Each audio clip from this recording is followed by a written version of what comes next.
Do you ever feel like your health and fitness are on this constant roller coaster? One moment you're crushing your workouts, feeling great, checking yourself out in the mirror, and then the next you're crushing the Ben & Jerry's buy one get one sale, and you're wondering what's wrong with the mirrors in your house. It's completely normal to feel like our fitness journey moves up and down and all around. It's also normal to get frustrated when our results don't match up with the work we are currently putting in. We can get discouraged and want to give up altogether. Sadly, it's very normal to just give up at this point.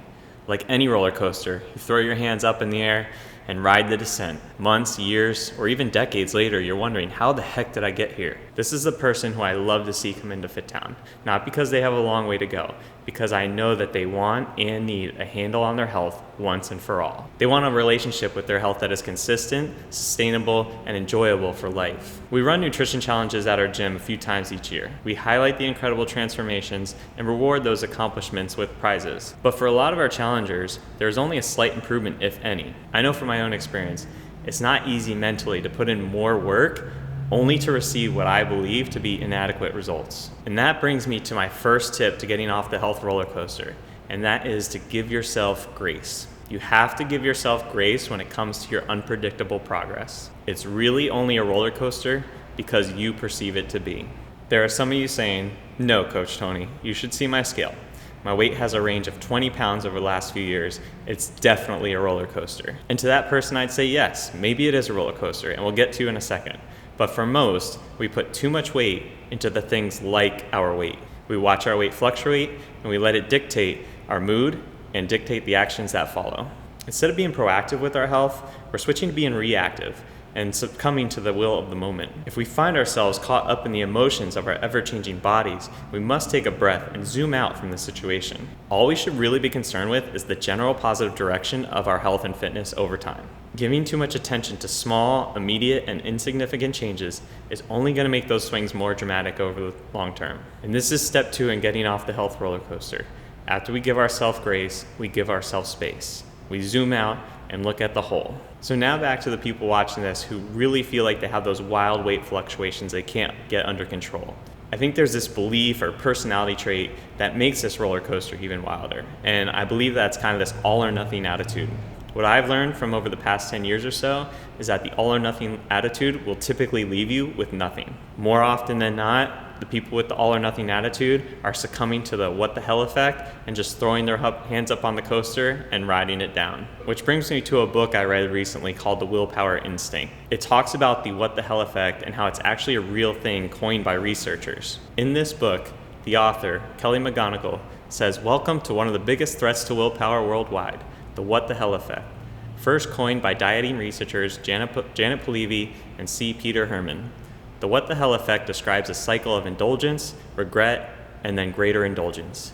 These researchers noticed that many dieters would feel so bad about any lapse, a pizza, a bite of cake, that they felt as if their whole diet was blown. Instead of minimizing the harm by not taking another bite, they would say, 'What the hell?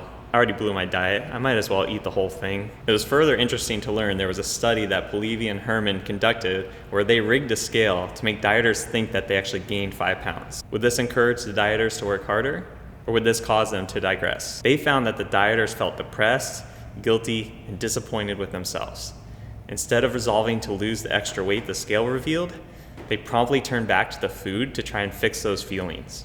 I thought it was crazy how Kelly found study after study of guilt causing participants to further derail. College students who were guilted for the amount of alcohol they drank actually drank more the next time they went out. Procrastinators, who were hard on themselves for waiting to study for an exam, waited even longer the next time. It flies in the face of what we think is common sense, that you need to guilt people into eating right. A nutrition challenge at your local gym should call you out on all the bad things you ate over the weekend and make you feel bad, right? That's never been my style personally, and I'm starting to realize what a strength it's been in coaching myself and coaching others. So after we've given ourselves grace and we've given ourselves some space, I think it's this reflection and reframing that really gets us into step 3 of getting off the health roller coaster. This reflection and reframing has really helped me in my workouts. In recent history, in the past couple years, I feel like I've plateaued at times, and it's a little hard to watch like the younger guys come in and just beat my scores when I used to be like the top at a certain workout. But I've really reframed my workouts so that I enjoy them more than ever today. There is never a moment in a workout I'm not grateful for being able to use my body and use my fitness. I honestly have zero guilt around hitting old PRs now, missing lifts, or not meeting unreasonable expectations that I was trying to set for myself. Some people claim to strive on this tough love, but the truth is we can be way tougher on ourselves than we even realize. I guarantee you there's things that you say to yourself that you would never say to another human being. If you have kids like I do, would you talk to them the way you talk to yourself sometimes? Would you shame them for eating something bad?